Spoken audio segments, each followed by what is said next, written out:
ಸ್ನೇಹಿತರೆ, ಎಲ್ಲರಿಗೂ ನಿಶಾ ಕನ್ನಡ ಚಾನಲ್ಗೆ ಸುಸ್ವಾಗತ. ಇವತ್ತಿನ ವಿಡಿಯೋದಲ್ಲಿ ಸಂಕ್ರಾಂತಿ ಹಬ್ಬಕ್ಕೆ ಮಾಡುವಂತಹ ಸಿಹಿ ಪೊಂಗಲ್ನ ಅದರಲ್ಲೂ ಈ ಟಿಪ್ಸನ್ನು ಫಾಲೋ ಮಾಡಿದರೆ ತುಂಬಾ ರುಚಿಯಾಗಿರುತ್ತೆ. ನನ್ನ ಚಾನಲ್ನ ಫಸ್ಟ್ ಟೈಮ್ ನೋಡ್ತಾ ಇದ್ದರೆ ನಿಶಾ ಕನ್ನಡ ಚಾನಲ್ನ ಹೋಗಿ ಸಬ್ಸ್ಕ್ರೈಬ್ ಆಗಿ, ಪಕ್ಕದಲ್ಲಿ ಕಾಣುವ ಬೆಲ್ ಬಟನ್ನ ಟಚ್ ಮಾಡಿ. ಈ ವಿಡಿಯೋ ನಿಮಗೆ ಇಷ್ಟವಾದರೆ ಲೈಕ್ ಮಾಡಿ. ಸಿಹಿ ಪೊಂಗಲ್ ಮಾಡೋದಕ್ಕೆ ನಾನಿಲ್ಲಿ ಅರ್ಧ ಕಪ್ ಆಗೋಷ್ಟು ಹೆಸರುಬೇಳೆ ತೊಗೊಂಡಿದ್ದೀನಿ. ಯಾವ ಕಪ್ ಅಥವಾ ಲೋಟ ತೊಗೊಂಡ್ರೂ ಪರವಾಗಿಲ್ಲ. ಹೆಸರುಬೇಳೆನ ಕುಕ್ಕರಿಗೆ ಹಾಕಿಬಿಟ್ಟು ಲೋ ಫ್ಲೇಮಲ್ಲಿ ಇಟ್ಕೊಂಡು 2-3 ನಿಮಿಷಗಳ ಕಾಲ ಹುರ್ಕೊಳ್ಬೇಕು.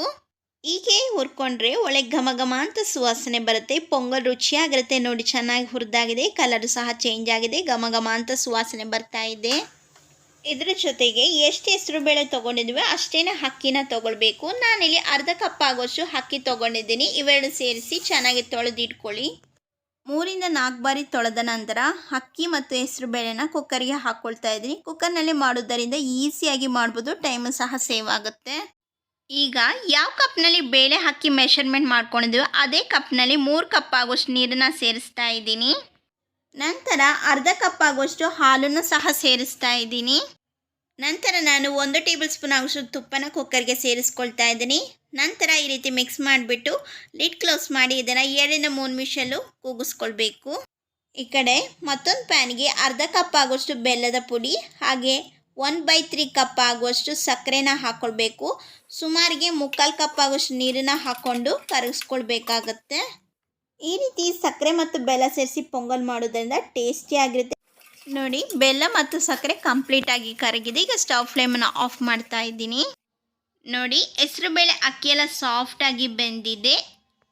ಈಗ ನಾನು ಇದಕ್ಕೆ ಬೆಲ್ಲದ ಪಾಕನ ಸೇರಿಸ್ಕೊಳ್ತಾ ಇದ್ದೀನಿ. ಶೋಧಿಸ್ಬಿಟ್ಟು ಸೇರಿಸ್ಕೊಳ್ಳಿ. ನಂತರ ನಾನು 1/3 ಕಪ್ ಆಗುವಷ್ಟು ಫ್ರೆಶ್ ಆಗಿರುವ ಕಾಯಿ ತುರಿನ ಸೇರಿಸ್ಬಿಟ್ಟು ಚೆನ್ನಾಗಿ ಒಂದ್ಸಾರಿ ಮಿಕ್ಸ್ ಮಾಡ್ಕೊಳ್ತಾ ಇದ್ದೀನಿ. ಈಗ ಇದನ್ನು 5 ನಿಮಿಷಗಳ ಕಾಲ ಮೀಡಿಯಮ್ ಫ್ಲೇಮಲ್ಲಿ ಕುದಿಸ್ಕೊಳ್ಬೇಕು. ನೋಡಿ, 5 ನಿಮಿಷ ಆಗಿದೆ, ಚೆನ್ನಾಗಿ ಎಲ್ಲ ಕುದ್ದಿದೆ. ಈ ಕನ್ಸಿಸ್ಟೆನ್ಸಿಯಲ್ಲಿ ಇರಬೇಕು, ಆವಾಗ ಪರ್ಫೆಕ್ಟ್ ಆಗಿದೆ. ಈಗ ಸ್ಟವ್ ಫ್ಲೇಮನ್ನು ಆಫ್ ಮಾಡ್ತಾ ಇದ್ದೀನಿ. ಈಗ ಸ್ಟವ್ ಮೇಲೆ ಒಂದು ಸಣ್ಣ ಕಡಾಯಿ ಇಟ್ಕೊಂಡಿದ್ದೀನಿ. ಈ ಕಡಾಯಿಗೆ 1 ಟೇಬಲ್ ಸ್ಪೂನ್ ಆಗುವಷ್ಟು ತುಪ್ಪನ ಸೇರಿಸ್ಕೊಳ್ತಾ ಇದ್ದೀನಿ. ತುಪ್ಪ ಬಿಸಿಯಾಗಲಿ. ತುಪ್ಪ ಬಿಸಿಯಾದ ನಂತರ 2 ಟೇಬಲ್ ಸ್ಪೂನ್ ಆಗುವಷ್ಟು ಫ್ರೆಶ್ ಆಗಿರೋ ತೆಂಗಿನಕಾಯಿ ತುರಿನ ಸೇರಿಸ್ಕೊಳ್ತಾ ಇದ್ದೀನಿ. ನಂತರ ನಾನು 2 ಟೇಬಲ್ ಸ್ಪೂನ್ ಆಗುವಷ್ಟು ಗೋಡಂಬಿ ಮತ್ತು ದ್ರಾಕ್ಷಿನ ಹಾಕ್ಬಿಟ್ಟು ಫ್ರೈ ಮಾಡ್ಕೊಳ್ಬೇಕು. ಈಗ ಇದನ್ನು ಬಿಸಿಯಾದ ಸಿಹಿ ಪೊಂಗಲ್ ಮೇಲೆ ಹಾಕ್ಬಿಟ್ಟು ಮಿಕ್ಸ್ ಮಾಡ್ಕೊಳ್ಳಿ. ತುಂಬ ಟೇಸ್ಟಿಯಾಗಿರುತ್ತೆ. ಈಗ ನಾನು ಕುಕ್ಕರ್ಗೆ 1/4 ಟೀ ಸ್ಪೂನ್ ಆಗುವಷ್ಟು ಒಣಶುಂಠಿ ಪುಡಿನ ಸೇರಿಸ್ಕೊಳ್ತಾ ಇದ್ದೀನಿ. ಅದರ ಜೊತೆಗೆ 1/4 ಟೀ ಸ್ಪೂನ್ ಆಗುವಷ್ಟು ಏಲಕ್ಕಿ ಪುಡಿನ ಸೇರಿಸ್ಬಿಟ್ಟು ಒಂದು ಸಾರಿ ಚೆನ್ನಾಗಿ ಮಿಕ್ಸ್ ಮಾಡ್ಕೊಳ್ಳಿ. ಸಂಕ್ರಾಂತಿ ಹಬ್ಬದ ಸ್ಪೆಷಲ್ ಬಹಳ ಸೊಗಸಾದ ಸಖತ್ ಟೇಸ್ಟಿಯಾದ ಸಿಹಿ ಪೊಂಗಲ್ ರೆಡಿಯಾಗಿದೆ.